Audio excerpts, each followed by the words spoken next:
আমাদের দুগ্ধ উৎপাদন সমিতি আছে, তার মধ্যে চালু কতগুলো জানেন? মাত্র 426টা। আমি ঋতুব্রতটাকে অনুরোধ করব যাতে 1100 দিয়ে তৃণমূল কংগ্রেসটা করতে হবে। খুব স্বাভাবিকভাবেই সবার কাছে অনুরোধ, বেশিক্ষণ সময় নিচ্ছি না এই কারণে অনেক দূর দূরান্ত থেকে আপনারা এসছেন। বহরমপুর মুর্শিদাবাদ জেলা তৃণমূল কংগ্রেসের পক্ষ থেকে আমাদের কৃতজ্ঞতা, আমাদের অভিনন্দন জানাই। এই মিটিং অনেক আগে হওয়ার কথা ছিল, বিভিন্ন কারণের জন্য তা পিছিয়েছে। খুব স্বাভাবিকভাবেই এই Bhagirathi milk union, producers union, এই যে মধ্যে পড়ছেন কিনা, যদি অসংগঠিত শ্রমিকের মধ্যে পড়েন, আমাদের রাজ্যের মাটিতে মমতা বন্দ্যোপাধ্যায় অসংগঠিত শ্রমিকদের জন্য বিপ্লব করেছেন। আমি তথ্য দিয়ে বলি, সেলিম সাহেব তখন মন্ত্রী ছিলেন। 2001 সালে আমাদের রাজ্যে অসংগঠিত শ্রমিকদের জন্য SSY বলে একটা স্কিম নেওয়া হয়েছিল, সামাজিক সুরক্ষা যোজনা।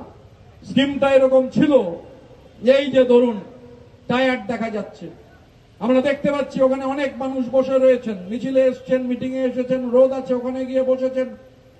এই দোকানে যিনি কাজ করেন তার কোনো PF নেই, তার প্রভিডেন্ট ফান্ড নেই, তার কোনো রিটায়ারমেন্ট এজ নেই, তার কোনো গ্র্যাচুইটি নেই, তার কোনো ESI নেই। যিনি ঠেলা চালান, যিনি রিক্সা চালান, যিনি বিড়ি বাঁধেন, যিনি মাছ ধরেন, যিনি রাজমিস্ত্রির কাজ করেন, যিনি জোগাড়ের কাজ করেন, এদের কোনো রিটায়ারমেন্ট নেই, কোনো PF নেই, কোনো ESI এর সুবিধা নেই। একটা স্কিম আমাদের দেশে চালু হয় 2000 সালে, বাংলা সহ বেশ কিছু রাজ্যে এরকম একটা স্কিম চালু হয়েছিল যে একজন ঠেলা চালক, একজন রিক্সা চালক, একজন ভ্যান চালক, তিনি যদি মাসে 25 টাকা গিয়ে জমা দেন, তাহলে সরকার আরো 30 টাকা জমা দেবে, 55 টাকা জমা হবে। এবার তারপরে টাকা জমতে জমতে 60 বছর যখন হবে, যা টাকা জমবে তার যা সুদ, আর সরকার কিছু টাকা দিয়ে সেটা তিনি পাবেন 60 বছর হলে। 2001 থেকে 2011 এই স্কিমে বামফ্রন্ট সরকার, 2000 থেকে 2011 এই স্কিমে 11 বছরে খরচ হয়েছিল 9,25,00,000 টাকা।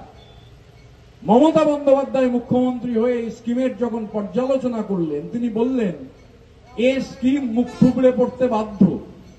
কেননা এটা হতে পারে না যে মুর্শিদাবাদ জেলায় যিনি টোটো চালাচ্ছেন বা রিক্সা চালাচ্ছেন বা টাঙা চালাচ্ছেন, তিনি মাসে গিয়ে 25 টাকা দেবেন, তবে সরকার 30 টাকা দেবে, আর 3 মাস টাকা না দিলেই বই বাতিল হয়ে যাবে। উনি শ্রমমন্ত্রীকে নির্দেশ দিলেন কাউকে আর কোনো টাকা দিতে হবে না, গোটা 55 টাকাটা সরকার দেবে, শ্রমিককে গিয়ে শুধু দরকারি কাগজ নিয়ে গিয়ে নাম লেখাতে হবে। বললেন স্কিমের নাম পাল্টে দাও, স্কিমের নাম করে দাও BMSSY, বিনামূল্যে সামাজিক সুরক্ষা যোজনা। স্কিমের নাম পাল্টে দেওয়া হলো। এবং আজকে যখন এই মিটিং হচ্ছে, এখানে আমাদের MLA-রা সবাই রয়েছেন। এমন একটা স্কিম গোটা দেশে, আমি পার্লামেন্টে বাজেট বক্তৃতা করতে গিয়ে এই স্কিমের উল্লেখ করে বলেছিলাম, গোটা দেশের একমাত্র স্কিম যেখানে অসংগঠিত শ্রমিককে টাকা দিতে হয় না, গোটা টাকাটা সরকার দেয়। স্কিমের চেহারা কি? আমাদের রাজ্যে 31শে মার্চ 2025 অবধি আমাদের রাজ্যের মাটিতে 1,78,00,000 অসংগঠিত শ্রমিক এই স্কিমে নাম লিখিয়েছেন। এদের মধ্যে 60 বছর হয়েছে, টাকা পেয়ে গিয়েছেন এই শ্রমিকের পরিমাণ 35,26,000।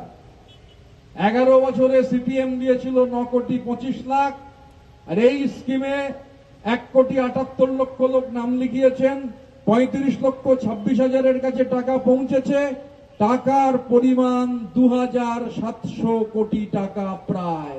এই হচ্ছে বিকল্প, অল্টারনেটিভ। এবং মুর্শিদাবাদ জেলার পারফরমেন্স খুব ভালো। বাকি যতটুকু আছে আমাদের রাজ্যে, আমাদের হিসেব হচ্ছে অসংগঠিত শ্রমিক আছেন 2,10,00,000।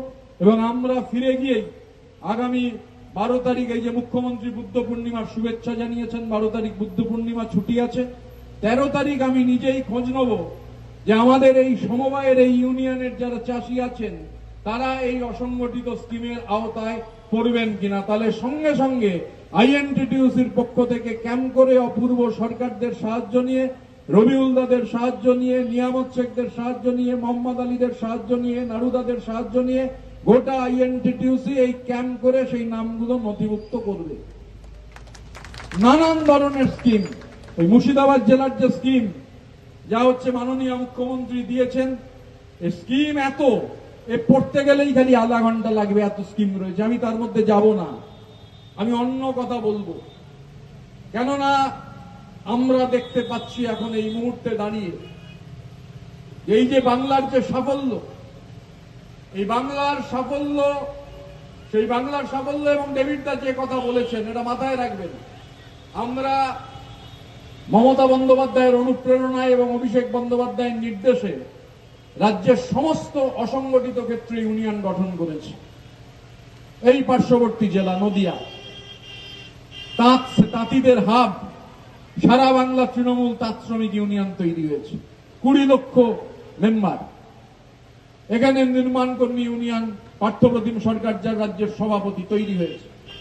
এই যে এখানে আমরা দেখছি 1185 রয়েছে, কিন্তু তার মধ্যে ফাংশনিং হচ্ছে মাত্র 426 আর নন ফাংশনিং হচ্ছে 679। তাহলে আমাদের প্রধান কাজ হবে, ইউনিয়ন মানে তো শুধু স্লোগান দেওয়া নয়, মিছিল করা নয়, গঠনমূলক কাজ করা। ইউনিয়নকে দায়িত্ব নিতে হবে, প্রেসার তৈরি করতে হবে, মন্ত্রীর সাহায্য নিতে হবে, এমএলএদের সাহায্য নিতে হবে, প্রয়োজনে মাননীয় মুখ্যমন্ত্রী অব্দি যেতে হবে। সমস্ত এই গোটা 1185টা ইউনিটি যাতে কাজ করে তার ব্যবস্থা আমাদের করতে হবে, সেটা আমাদের চ্যালেঞ্জ। আর ওরা যেটা চেষ্টা করছে, একদিকে এই কাজ যখন আমরা করছি, এই কাজকে যাতে ব্যাহত করা যায় তার জন্য নানান ধরনের পরিকল্পনা চলছে। ধর্মের নামে মানুষকে ভাগ করা চলছে। এখন এই যে আসলে ধরুন মানে 2023-24 অর্থবর্ষে আমি কর্মচারীদের সঙ্গে বসেছি, আমরা রেজিস্ট্রেশনের জন্য অ্যাপ্লিকেশন দিয়েছি। 12 কোটি টাকার দুধ ওয়েস্টেজ হলো, এটা মানে মেনে নেওয়া যায় না। এটা মমতা বন্দ্যোপাধ্যায়কে হেয় করার চক্রান্ত। আমি এখনো দায়িত্ব নিয়ে বলছি, আমি তো মুর্শিদাবাদ জেলায় থাকি না, কিন্তু ভাগীরথীর ঘিয়ের ডিমান্ড গোটা বাংলা জুড়ে রয়েছে, অথচ ভাগীরথীর ঘি গোটা মুর্শিদাবাদ জেলাকেই দেয়া যাচ্ছে না। এক শ্রেণীর আধিকারিক, দেখুন তিনি কি রাজনীতি করবেন আমার তা নিয়ে কোনো বক্তব্য নেই। সিপিএম করুন, কংগ্রেস করুন, বিজেপি করুন, কিন্তু বাইরে করুন, ভেতরে এটা করা যাবে না। যে কারণে আমরা দুটো ইউনিয়ন, আমরা এই ইউনিয়নগুলো এক্সপেক্ট করছি কাগজপত্র সব এ মাসের শেষে পেয়ে যাব, এবং আমরা এই ইউনিয়ন ফর্মাল কমিটি বানিয়ে, এবং আমি অপূর্ব সরকারকে এই জন্য ধন্যবাদ জানাবো। অপূর্ব সরকার এটা নিয়ে লেগেছিলেন যে ইউনিয়ন গঠন করতেই হবে, এবং আমি তারপর স্টাডি করে আমাদের শ্রমিক কর্মচারীরা যা দিয়েছেন, যে গোটা দেশের 1 নম্বর মিল্ক প্রডিউসার হওয়ার ক্ষেত্রে, বৃদ্ধির ক্ষেত্রে কোনো রিসোর্সের অভাব নেই। 4.5-5 লাখ লোক জড়িত। সুতরাং এখানে যদি কেউ মনে করে থাকেন যে এই সাবাতোজ করবেন আর পার পেয়ে যাবেন, সেটা হবে না। আমরা ইউনিয়ন গঠন করব, অসংখ্য স্কিম রয়েছে। আজকেও আমার সঙ্গে স্বপন দেবনাথের কথা হয়েছে মাননীয় মন্ত্রীর, আরও কি স্কিম ডেভেলপ করা যায়। আমরা ইউনিয়ন গঠন করে সেক্টরে সেক্টরে, ব্লকে ব্লকে এই সমবায়ের সঙ্গে যারা যুক্ত তাদের নিয়ে মিটিং করব। আমরা তাতে এই কাজ করে সাফল্য পেয়েছি। এবার আমাদের টার্গেট আগামী 6 মাসের মধ্যে ভাগীরথীকে কেন্দ্র করে, ভাগীরথী দুগ্ধ সমবায়ে এই কাজটা করা। মুর্শিদাবাদ জেলার দুধ সেক্টরে আমরা এই কাজটা করব। একসময় মুর্শিদাবাদের ভাগীরথী দুধ শেষ কথা ছিল, এখন বিভিন্ন কোম্পানি ঢুকে যাচ্ছে, দিয়ে বাজার করছে, অথচ ভাগীরথী দুধ টপ হচ্ছে। আমরা আজকে এটা চ্যালেঞ্জ নিচ্ছি, এই সমাবেশ চ্যালেঞ্জ নেওয়ার সমাবেশ। ডেভিড সহ, রবিউল্লাহ সহ, নিয়ামত শেখ আছেন, মোহাম্মদ আলী আছেন, নাড়ুগোপাল মুখার্জি আছেন, আমাদের রাজ্যের সবথেকে বড় ইউনিয়ন সারা বাংলা তৃণমূল নির্মাণ কর্মী ইউনিয়নের সভাপতি পার্থপ্রতিম সরকার আছেন, সুবোধদা আছেন আমাদের আইএনটিটিউসির সভাপতি। আমরা এটা একটা টিম এফোর্ট হিসেবে ভাগীরথীর রিভাইভাল এবং ভাগীরথী যাতে 1 নম্বর হতে পারে সমস্ত স্কোপ রয়েছে। কিছু লোক ষড়যন্ত্র করে গোটাটাকে সাবাটোজ করার চেষ্টা করছে, সেটা আমরা হতে দেবো না। সেই কারণেই ইউনিয়ন গঠনের প্রক্রিয়া শুরু হয়েছে। গত কয়েক বছর থেকে কংগ্রেস অভিযোগ তুলছে যে পরিচালনা সমিতি নির্বাচন না করে তৃণমূল সরকার এটাকে রুগ্ন করে দিতে চাইছে, দুধ ফেলে দিচ্ছে, এটা কংগ্রেস অভিযোগ তুলছে। আর একই ভাষায় আপনাদের মধ্যে আসলে মানে কংগ্রেস পশ্চিমবঙ্গে আছে, টেলিভিশন চ্যানেলে সন্ধ্যেবেলা পাউডার লাগিয়ে 8টা থেকে 9টা বা 7টা থেকে 8টা টিভি শোয়ে বসার জন্য আর বাইট দেওয়ার জন্য। কংগ্রেসের কোনো প্রাসঙ্গিকতা নেই আমাদের রাজ্যের মাটিতে। মানে মুশকিল হচ্ছে কি, কংগ্রেস বা সিপিএম এরা ভুলে যায় যে সন্ধেবেলা টিভির প্রাইম টাইমে বা সকালবেলার খবরের কাগজের নিউজ প্রিন্টে ভোটের রেজাল্ট বেরোয় না। ভোটের রেজাল্ট বেরোয় ইলেকট্রনিক ভোট যন্ত্রে, আবার বেরোবে রেকর্ড ভোটে, আবার ডেভিড সরকাররা, রবিউল্লাহরা, নিয়ামত শেখরা, মোহাম্মদ আলীরা সবাই আবার যাবেন রেকর্ড ভোটে। তো আসলে বাস্তবের মাটিতে পা রেখে কথা বললে সুবিধা হয়। তা আমরা যে কারণে আমাদের গোটাটাই মমতা বন্দ্যোপাধ্যায় হচ্ছেন আমাদের সর্বময় নেত্রী, অভিষেক বন্দ্যোপাধ্যায় আমাদের নেতা। আমি আপনাদের বলছি, যেমন কংগ্রেস এত কথা বলছে, কংগ্রেসের আইএনটিইউসি তো বিরাট ইউনিয়ন, দেশজোড়া ইউনিয়ন। আমাদের রাজ্যের কোনো অসংগঠিত ক্ষেত্রে ইউনিয়ন নেই কেন? এই যে আমি একটু আগে যে কথা বললাম, ট্রেড ইউনিয়নের অধিকার বিজেপি কেড়ে নিতে চাইছে। সিপিএমের গভর্নমেন্টও সই করে দিয়েছে, কংগ্রেসের গভর্নমেন্টও সই করে দিয়েছে। সই যদি কেউ না করে থাকেন, বিরোধিতা যদি কেউ করে থাকেন, নাম তার মমতা বন্দ্যোপাধ্যায়। তো রাজ্যের মানুষ জানেন, রাজ্যের মানুষের অবিরাম যাত্রার চির সংঘর্ষে 2026-এ মমতা বন্দ্যোপাধ্যায়ের চতুর্থবার মুখ্যমন্ত্রী হওয়া সময়ের অপেক্ষা। কোয়েশ্চেন হচ্ছে মার্জিন, কত সিট নিয়ে তিনি মুখ্যমন্ত্রী হবেন, সেটা হচ্ছে প্রশ্ন।